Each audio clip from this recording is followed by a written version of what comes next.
कितीही जरी दुःख झालं, कितीही जरी त्रास आला, दुःखाचा डोंगर जरी आपल्यावर आलं, तरी आपण काय करावं? भगवंताचं चिंतन करावं.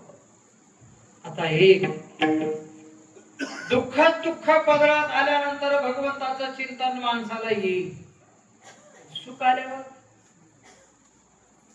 आल्यावर नाही म्हणलं ते आपल्याला जर मिळायला लागलं, जेवणाकरता चांगलं आहे, शेती नंबर 1 आहे, घर नंबर 1 आहे, हिंडण्याकरता गाडी नंबर 1 आहे, नाही गाडी नंबर 1 आहे म्हणजे कधीतरी ऍक्सिडेंट होणार नाही. कधी काय होईल हे सांगता येणार नाही. म्हणजे काय कधी होईल हे सांगता येणार नाही. म्हणून ज्या स्थितीत आपण आहोत त्या स्थितीमध्ये राहत असताना भगवंताचं चिंतन करणं हे फार महत्वाचं आहे. का? तेव्हा ही स्थिती माझी तुझ्या कृपेनं कायम अशीच राहू दे हे म्हणावं लागतं. त्याच्याकरिता तुकोबा म्हणतात, जैशा स्थिती आहे तैशा परी राहे, कौतुक पाहे संचिताचे. मग काय कर बाबा, तो खेद मनामध्ये न करता काय कर म्हणतात, नको खेद करू कोणत्या गोष्टीचा, पती लक्ष्मीचा जाणत असे, भगवंत सगळं जाणणार आहे. म्हणून तू काय कर, आवडीने भावे हरिनाम घेशी, तुझी चिंता त्याशी सर्व आहे. सगळं वैभव आहे, मला काय गरज आहे भगवंताचं, मला नाव घ्यायची काय गरज आहे, मला काय साधू संतांची सेवा करायची गरज आहे, मला काय या श्रीकृष्णाचं ऐकायची गरज आहे, असं घमंडीमध्ये गेला दुर्योधन. काय नव्हतं त्या दुर्योधनाकडे, सगळं होतं महाराज, सगळं होतं, सगळं होतं. राज्यपाठ वैभव सर्वस्व त्याच्याकडे होत. आणि मग कधी वडीलधाऱ्याचा मान ठेवला का, भीष्माचार्याचा ऐकिला का, कृपाचार्याचा ऐकिला का, द्रोणाचार्याचा ऐकला का, ह्या कोणाचं ना ऐकू द्या, बापाचा ऐकला का, बापाचा ऐकिला नाही, आईचा ऐकिला नाही, चुलत्याचं विदुर काकाचा ऐकिला नाही, कुणाचं ऐकलं, कुणाचंच ऐकायला नाही का.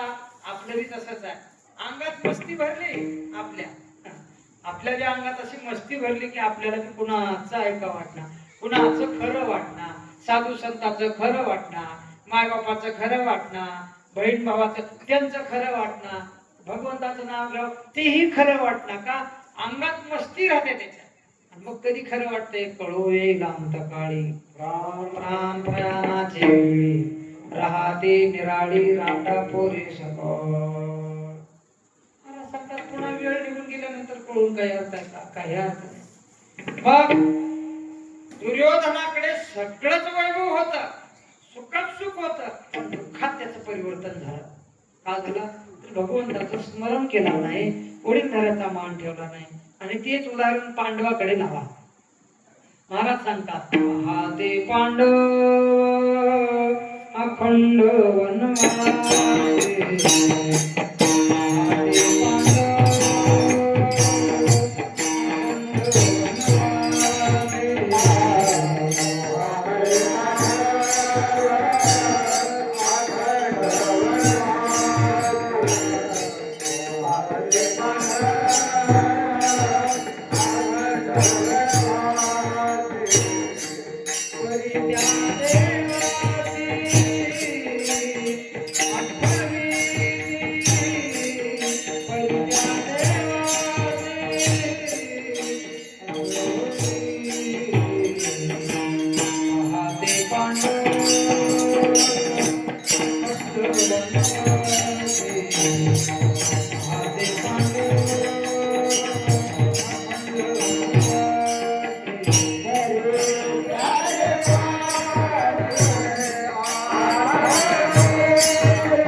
चरित्राकडे पहा म्हणतात पुढचं चरित्र, पुढचं या अभंगातलं कडवं हे दुसरं एक दृष्टांत आहे. म्हणजे ह्याला द्रौपद म्हणायचं नाही, हेच चरण त्याला फिरवायचं.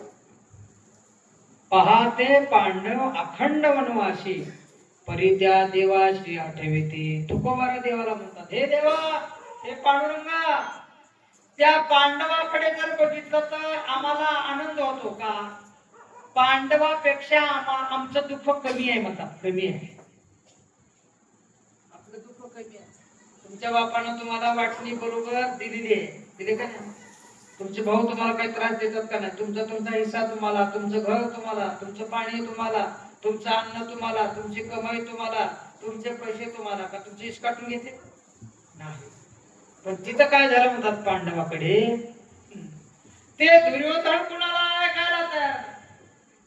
या सगळ्या राज्याचा राजा मी, सार्वभौम राजा एक मीच आहे.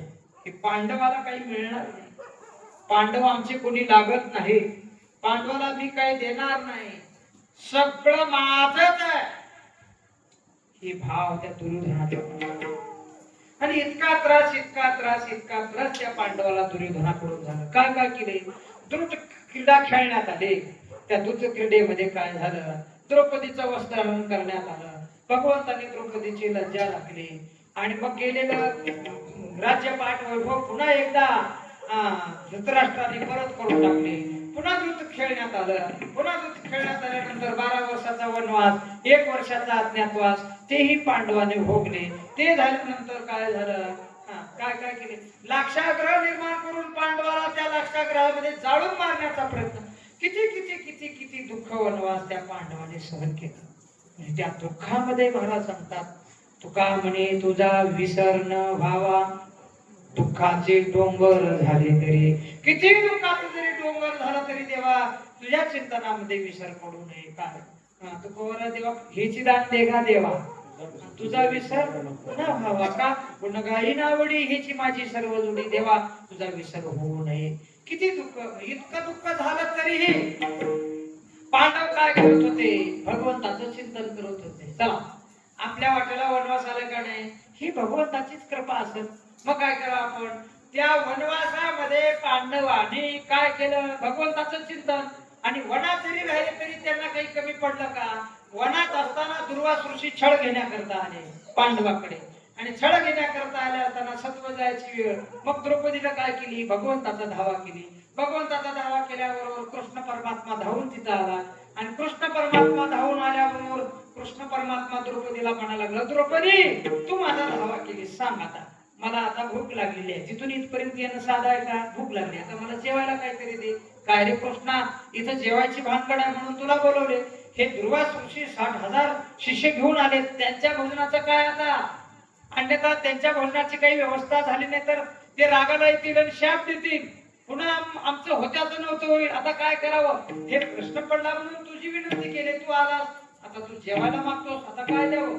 एकतरी आम्ही वनवासात आहोत, आमच्याकडे कोणती सत्ता नाही. बर, सूर्यनारायणाकडून प्राप्त झालेलं ताट आमच्याकडे आहे, पण आता दिवस मावळलेला आहे, रात्र मध्यरात्र आहे, आता काय मिळणार आहे? तुला काय द्यावं? काय द्रौपदी, त्या ताटाला काही भाजीचं पान लागले का बघ. आता 3-3 बार बाया भांडे घासून चेक करून ठेवतात. चेक करून ठेवल्यावर त्याला काय पान लागणार आहे?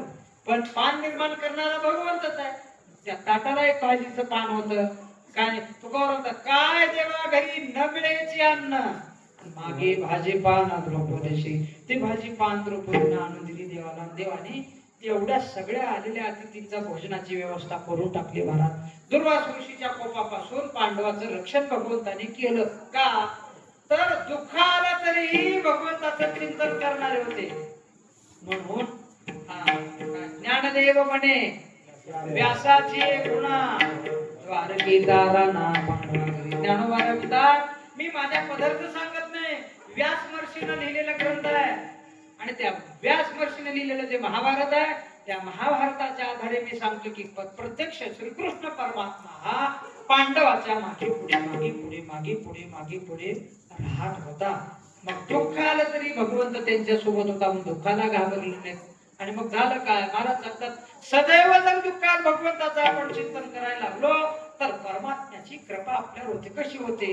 मग काय म्हणतात, पडता जड भारी तासे आठवा वारी.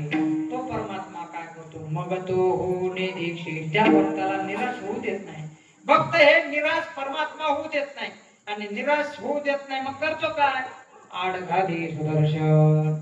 मग साधक तुकोबाराला म्हणाला की महाराज, आम्ही रात्रंदिवस भगवंताचं चिंतन केलो तर परमात्मा आमचं चिंतन करतो, आमची चिंता करतो का.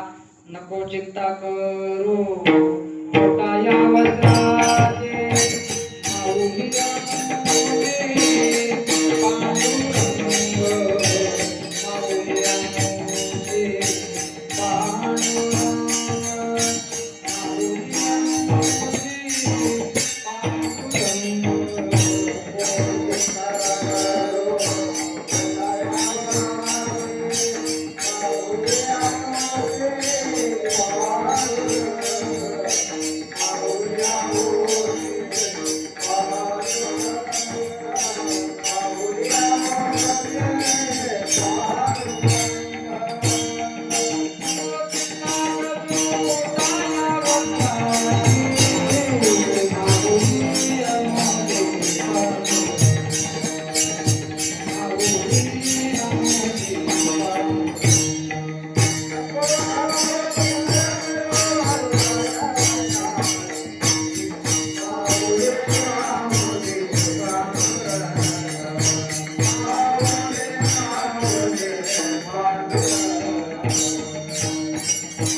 झोपायचं असलं ठिकाण मिळेल का नाही याची चिंता करू.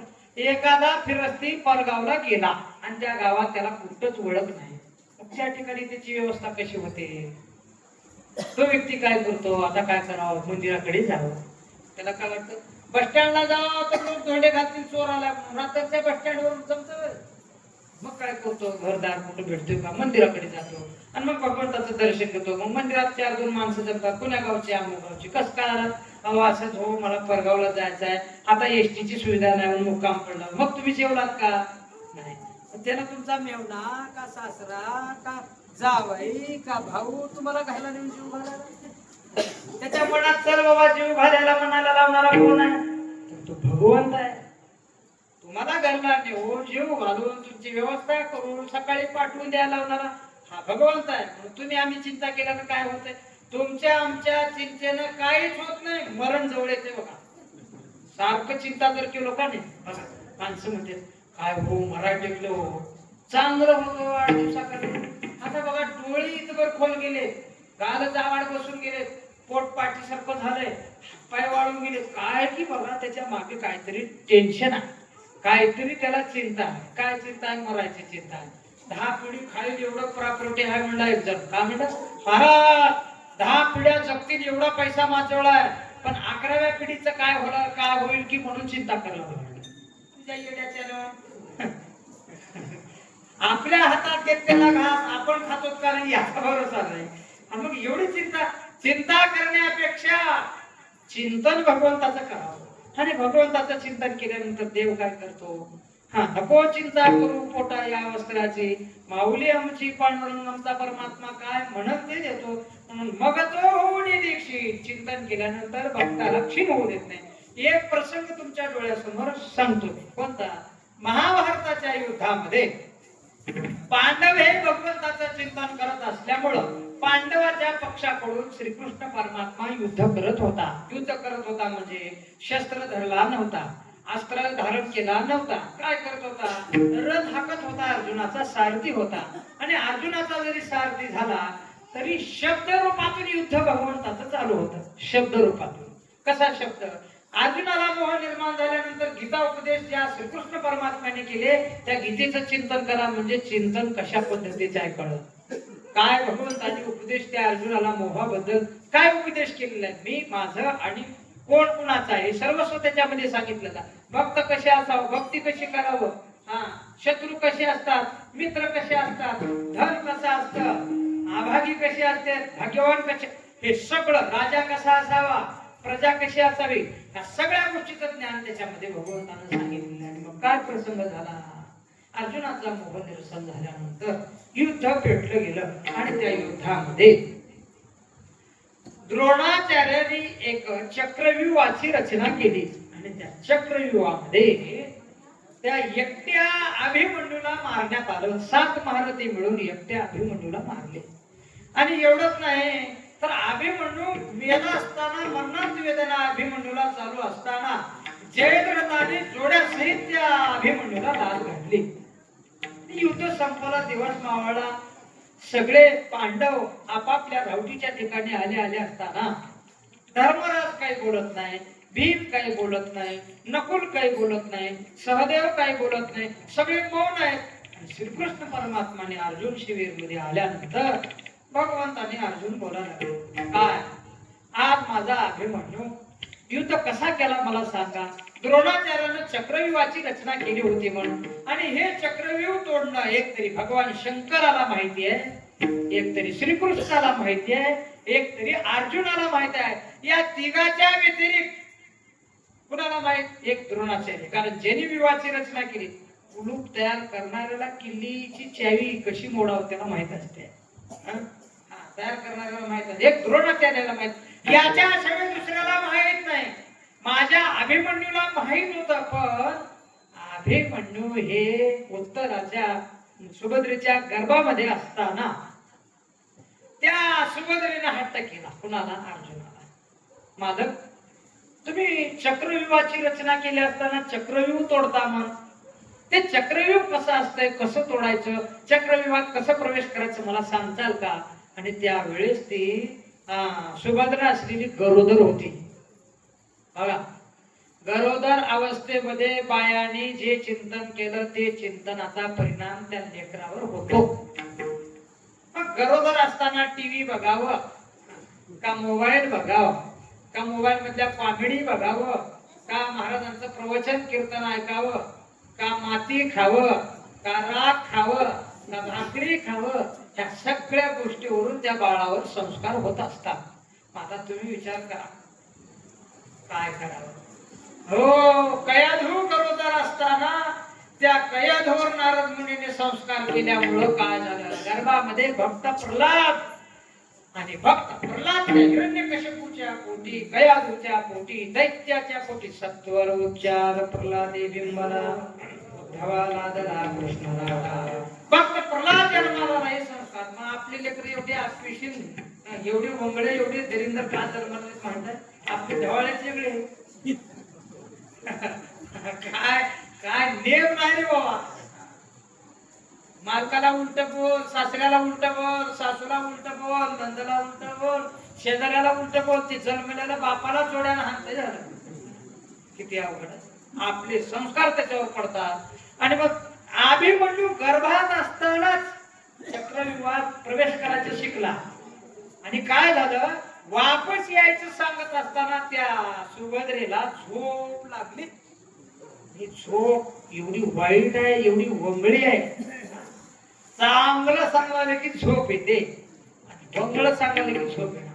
आता कीर्तन सुटल्यावर घरला गेल्यावर 1 घंटा झोपणार माणसं. काय करते, कुणाचं चुकलं, कोण कोणीकडे बघत होतं, कोण काय काय करत होतं, लेकरं कोणीकडे चालले होते, कुण्या बाईला डोळा लागला होता, कोणती बाई झोपली होती, कोणती बाई पाय लांब करून बसली होती, कोणती बाई कसं, हे सगळं चिंतन करते.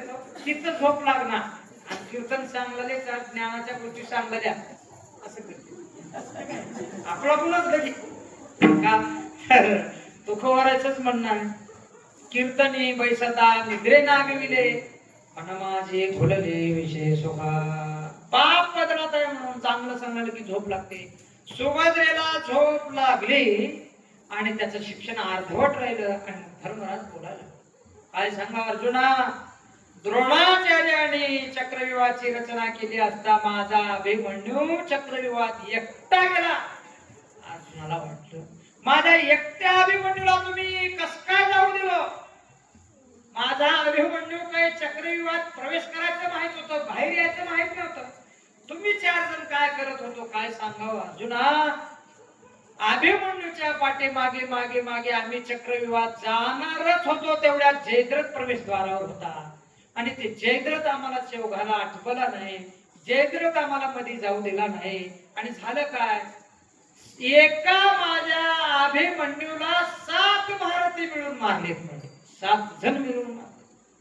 आणि युद्धाचा नियम काय? एका रथी माणसाशी युद्ध करायचं आहे. एका घोडेस्वाराने एका घोडेस्वारासोबत युद्ध करायचं आहे. एका अंबारीवर बसलेला योद्धा आहे, त्यांना अंबारीवर असलेल्या योद्ध्यासोबत युद्ध करायचं आहे. एखादा पायदळ योद्धा असेल तर त्यांना पायदळ योद्ध्याशी युद्ध करायचं आहे. आणि एक योद्धा एकाच योद्ध्यासोबत युद्ध करायचं, असं नियम ठरलेले होते. पण ते नियम सगळे भीष्माचार्य शरपंजरी पडल्यावर विसरून गेले. कोण? कौरव. इतका अधर्म मातला. 7 महारथी मिळून अभिमन्यूचा पराक्रम द्रोणाचार्याला आठवला नाही, कर्णाला आठवला नाही, दुर्योधनाला आठवला नाही, कृपाचार्याला आठवला नाही, अश्वस्थाम्याला आठवला नाही, आणि काय दुःशासनाला आठवला नाही. हे 7 महारथी होते. आणि 7 महारथी एका जागी येऊन निष्पाप बाळाचं वध केले. त्या तारखेपासून त्या युद्धात परिणाम काय झाला? जास्त कौरव मरायला लागले, पाप झालं जास्त. आणि मग काय झालं? असं वर्णन करत असताना अर्जुनाच्या अंगावर शहारे उभा टाकले. माझ्या अभिमन्यूला 7 महारथी मिळून मारले, 7 महारथी. आणि जयद्रथ त्याला कारणीभूत. नुसता जयद्रथ कारणीभूत नाही, भीम उठला. भीम बोलायला लागला, अर्जुना, नुसता जयद्रथ कारणीभूत नसून त्या जयद्रथाने रक्ताच्या थारोळ्यात पडलेल्या माझ्या अभिमन्यूला लाल घातली जोड्या. आणि त्याच क्षणी त्या कुंती पुत्र अर्जुन प्रतिज्ञा पासून सूर्यास्तापर्यंत अन्यथा कुणाच्या देखत अरे अरे अरे अरे अरे जयद्रथाला मारणं फार अवघड. मणका उडून 1000 तुकडे होतील. त्याच्या वडिलांचा त्याला शाप आहे. मग आता काय करावं? देवा, मी तुझा आणि आता माझं काय व्हायचंय ते होऊ दे. मारल्याशिवाय राहणार नाही. आता तारशील तरी तू तारणार आहे, मारशील तरी तू मारणार आहे. तर माझा प्राण जर त्या तर मी मरायला तयार आहे तुझ्या देखत. तू माझ्या सोबत आहेस, मला काही चिंता नाही. कारण भगवंत सारथी असल्या फळ पाठी पोटी देव कैचा हरिदासा भेव. महाराज सांगतात, आम्हा हरीच्या दासा काही भय नाही त्रिलोकी. दुसऱ्या दिवशी युद्ध सुरू झालं. युद्ध सुरू झाल्यानंतर जयद्रथाला लपवण्यात आलं. जयद्रथ घाबरायला लागला. जयद्रथ म्हणजे दुर्योधनाच्या बहिणीचा नवरा. आणि भाऊजी, आणि पांडवाच्याही बहिणीचा नवरा. आता भाऊजीलाच मारायचा आहे, मेवनात मारायला लागला. आता लपला महाराज. एवढं सैन्य एवढं. द्रोणाचार्य हमी दिले, मी लपवतो, माझ्या प्राणात प्राण आहे तोपर्यंत तुला धक्का लागू देणार नाही. जयद्रथाला लपवण्यात आलं. अर्जुनाचं युद्ध सुरू झालं. एक योद्धा गेला की एक योद्धा पुढे यावं, एक योद्धा गेला की एक योद्धा पुढे यावं.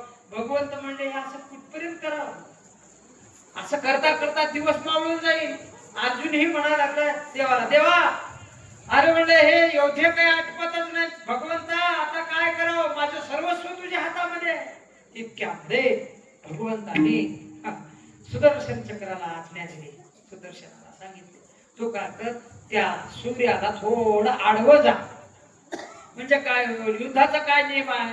दिवस मावळल्याबरोबर युद्ध बंद करायचं. आणि मग युद्ध बंद झालं, दिवस मावळला म्हणून ते जयद्रथ पुढे येईल. आणि जयद्रथ पुढे आल्यानंतर काय पुढला पराक्रम करायचं ते करू म्हणून भगवंतानं सूर्याच्या आड सुदर्शन चक्र घातलं. असा अंधकार झाला, दिवस मावळला. मग कौरव सगळे आनंदित झाले. अर्जुना, ताक गांडीव नावाचं धनुष्य आता काय म्हणला होता? धनुर्धारी अर्जुन, आता तुझी प्रतिज्ञा खरी कर. काय तुझी प्रतिज्ञा? सूर्य उदयापासून सूर्यास्तापर्यंत एक तरी जयद्रथाचा वध करेन, अन्यथा मी अग्नी काष्ट घेईन म्हणलाच का नाही? मग आता सूर्यास्त झालेला आहे, आता काय करेल? ही अग्नी परीक्षा, या अग्नीमध्ये उडी. आता जयद्रथ कुठं लपला होता की काय की मागे? ते जयद्रथ आला पुढे, जे उड्या मारायला लागला, अर्जुना आता अर्जुन मरणार, आता अर्जुन मरणार, एवढा आनंद त्या जयद्रथाला झाला. मग अर्जुन झाला दुःखी. हे भगवंता, तुझ्या देखत आता माझी प्रतिज्ञा, माझं पण हे खोटं ठरायचं आलं. मी आवेशामध्ये प्रतिज्ञा केलो, पण माझे शब्द खोटे ठरतात आता, आणि मला आज्ञा द्या देवा, मी आता अग्नीमध्ये प्रवेश करणार. कारण मी आता, मला अपजय प्राप्त झाला, मी काही विजयी झालो नाही, आणि माझे वैरी हे सगळे आता किती आनंदात आहेत, हे अधर्मी आहेत. आता देवाच्या हयातीमध्ये अधर्मी लोकांना आनंद होईल का? देव आनंद होऊ देणार नाही. मग तेवढ्यात काय झालं? अर्जुना, तुला अग्नीत प्रवेश करायचा तरी एक काम कर, धनुष्याला बांध लाव. तू धनुर्धारी अर्जुन आहे, धनुष्याला बांध लाव. मग अग्नी प्रज्वलित झाल्यानंतर लाकडा आणले, सरम रचले, जाळ लावला त्या सरणाला. मग 5 प्रदक्षिणा या सरणाला फेरी मार, फेरी मारून धनुष्याला बांध लावून फेरी मारायचा. 5वी प्रदक्षिणा पूर्ण झाल्यावर उडी टाकायच्या. अर्जुन एक फेरी कृष्ण कृष्ण म्हणतच सरळ रचला, कृष्ण कृष्ण म्हणतच अग्नी लावला. कृष्ण का? रात्रंदिवस भगवंताचं चिंतन हे अर्जुनाच्या मुखात, कारण देह पूर्ण भगवंताच्या स्वाधीन केलेलं होतं. मग कृष्ण म्हणत म्हणतच प्रदक्षिणा घालताना 4 प्रदक्षिणा झाल्या. 5व्या प्रदक्षिणाला भगवंत म्हणजे ह्याचा भाव कुठे डगमगतो का काय? मग ही निर्धार अर्जुनाचा पाहून, हे अर्जुना थोडं थांब, थोडं थांब. सुदर्शन चक्र बाजूला काढले. हे पा सूर्य, हा सूर्य आणि हा जयद्रथ. समोर जयद्रथ उड्या मारत होता. आता लख प्रकाश बघला की जयद्रथ गेला हापकून झालं. अरे बापरे, अजून उजड, हे कच झालं, हे कच झालं, हे कच झालं. शकुनी मामा म्हणायला लागला, अरे हे जे श्रीकृष्ण मायावी त्या अर्जुनाच्या सोबत असल्यावर असं काय बी व्हायला वेळ लागत नाही. म्हणजे श्रीकृष्ण मायावी नाही, हे भगवंत आहे, आणि भगवंताला सत्यावर असत्याला विजय मिळवून द्यायचं नव्हतं. अधर्म मातल्यामुळं त्या अधर्मी लोकांचा नायनाट करण्याकरता भगवंताचा झालेला होता. कसं त्या जयद्रथाला देव वाचू देतील? हा सूर्य, हा जयद्रथ उडवायचा मुंडक, आणि ह्याचा बाप बसला म्हणजे महेंद्र पर्वतावर ध्यान करीत ह्याच्या बापाच्या मांडीवर ह्याचं मुंडक पडावं. मग अर्जुन बांधव, मी सत्य धर्मानं चलत असेल, मी श्रीकृष्ण परमात्म्याची मनोभावी सेवा करत असत, तर माझं धनुष्यानं या जयद्रथाचं मुंडकं उडावं, आणि जयद्रथाचं मुंडकं जाऊन त्याच्या बापाच्या मांडीत महेंद्र पर्वतावर पडावं. म्हटल्यावर बाण सोडल्यावरून मुंडकं उडालं, बापाच्या जाऊन मांडीवर पडलं. बाप बघतोय, ध्यानस्थ बसलेला, मुंडकं पडलं. झटमन मुंडकं खाली टाकल्या, बाप भी मेला, लोक भी मेला. भगवंत भक्तावर संकट समयी महाराज सांगतात, परमात्मा बघत थांबत नाही हो. काय करतो? मग तो होऊने दीक्षित आड घाले सुदर्शन. अर्जुनावर प्रसंग आल्यामुळं सूर्य असलेला त्या सूर्याला सुदर्शन चक्रानं झाकून दिवस मावळल्यासारखं तयार भगवंताने गेले, आणि जयद्रथाचा वध म्हणजे अर्जुनाची प्रतिज्ञा ही सत्य करून दाखवली. का दाखवली? तर फक्त अर्जुना भगवंताची सेवा करत असल्यामुळं, इतकं दुःख त्याच्या वाटीला झालं तरी भगवंताचं चिंतन सोडलं नसल्यामुळं. म्हणून तुकोबाला म्हणतात, तुमचे आमचे काम भगवंतानं करा वाटत असलं तर दुःख कितीही जरी आलं तर भगवंताचं चिंतन करा. पडदा जड भारी दासे आठवावा हरे, मग तो होऊने दीक्षित आड घाले सुदर्शन. मग काय करावं? नामाचं चिंतन करावं. नामाच्या चिंतने 12 वाटा पडते वेगळी. भगवंताचं नाव घ्यावं. भगवंताचं नामाचं चिंतन केल्यानंतर काय होतं? हा, सदा नाम घोष करो हरी कथा, तिने सदा चित्ता समाधान, सर्व सुख ल्यालो सर्वालंकार, आनंदे निर्भर. आपल्याकडे असलेले दोष मला सांगतात, जिथे तुझ्या कीर्तनाचा घोष, जळते पापे पडते दोष, काय देऊन आम्हाला शिव ब्रह्मरस तुका. भगवंताच्या नामाचं चिंतन केल्यानंतर नामाच्या चिंतने 12 वाटा पडते वेगळं त्याच्याकडे येत नाही. तुका म्हणे करते घोष, तुका म्हणे हरती दोष, आनंदाने करते घोष. आनंदाने भगवंताच्या नामाचं चिंतन करावं. चिंतन करत असताना या प्राणाची पर्वा करू नये. आता या नामाबद्दलच एका चरणाबद्दल 2 तास बोलता येते. पण आपली वेळ झाल्यामुळं मी फक्त प्रमाण सांगून पुढे जातो. काय काय भगवंताच्या नामानं होतं. महाराज सांगतात नाम घेता उठाउठी होय संसाराची तुटी, जन्म मरण रूपी संसार संपतो. काम क्रोध विकार जर जास्त बलवान असतील तर भगवंताचं चिंतन केल्यानंतर हे काम क्रोध विकार नाही होतात. कामने देह पहिला विठले काम क्रोध केले धरले. अजून काय होतं. नाम संकीर्तन साधन पैसोपे जळतील पापे जन्मांतरी. पाप नकळत झालेले दोष नकळीत झालेले हे दोष देखील नाही शोधतात. जळते दोषाचे ढोंबर शुद्ध होती नारीवर, गाती ऐकती सादर जे पवित्र हरिकथा. अजून काय काय होतं. नाम चांगले चांगले माझे कंठी राहो भले, कपी कुळ उधरले मुक्त केले राक्षसा. नामेची तारिले कोट्यान कोटी, नामेची वैकुंठी वैसविले. हे भगवंताचं चिंतन सर्वश्रेष्ठ असल्यामुळं दुःख दारिद्र्य किती आले तरी डगमग न करता भगवंताचं चिंतन करावं. आणि चिंतन करत असताना या देहावर प्रेम करू नये. कुणावर प्रेम करावं. भगवंतावर प्रेम करावं. म्हणून तुका म्हणे प्राण करा देवाशी अर्पण, मग तो होणे दिवशी आळघाली ज्ञानेश्वर.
तुका म्हणे प्राण,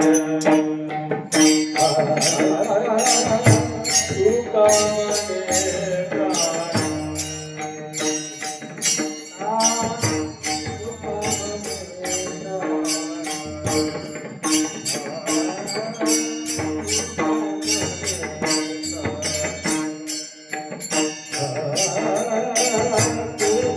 म्हणे प्राण,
असो झालेली सेवा सद्गुरु दादासाहेबांच्या चरणी अर्पण. बोलता बोलता काही अपशब्द गेले असतील तर माफ करावं. मृदंग वादक अतिशय सुंदर आहे, फक्त बिहुलाने काही भ्यायचं नाही. मस्त छान सुंदर मृदंग वादक. माईक वाले मामा नंबर एकच आहे. थोडं पहिले सुरू थोडं गडबड केले. छान सुंदर. आणि तुम्ही सगळे गावकरी मंडळी श्रोते मंडळी तुम्हाला दिलं तेवढं धन्यवाद. आता अलीकडे कीर्तन झाले 1 तासाचं, त्याच्यात अर्धा घंटा चाली प्रमाणात जाते चालते. 1.5 तासावर कीर्तन जवळजवळ 10 वाजल्यापासून 12 पर्यंत म्हणजे 2 तास. 9:30 ला भजन सुरू झाले. 2.5 तासाच्या जवळ तुमची वेळ मी घेतलो आणि तुम्ही देखील काही हालचाल न करता निवांत लक्ष्म्या बसल्याने बसला. खरोखर तुमचे उपकार आहेत. नाहीतरी मग 4-2 कटलट फुटून गेल्यावर कुठे एवढं मोठे जाते का हो? 12 वाजवायचे असतात का? म्हणून तुमचे लाख उपकार आहेत बाबा. पुन्हा सुद्धा तुम्हाला कसं आहे, गडबडात आणि शॉर्टकट मध्ये आम्हाला जायलाच येत नाही. आमच्या गुरुची तशी आज्ञा नाही. म्हणून झालेली सेवा ही सद्गुरु दादासाहेबांच्या चरणी तुम्हा सर्व संत मंडळीच्या चरणी पायाच्या प्रसादे काही बोललो नये. मद क्षमा करणे संते नोहे अंग भूत युक्ती नोहे हा उपदेश तुमचे बडबडलो शेष. तुमच्या कृपेचे पोसणे जन्म जन्मे तुमने विठ्ठल जय जय.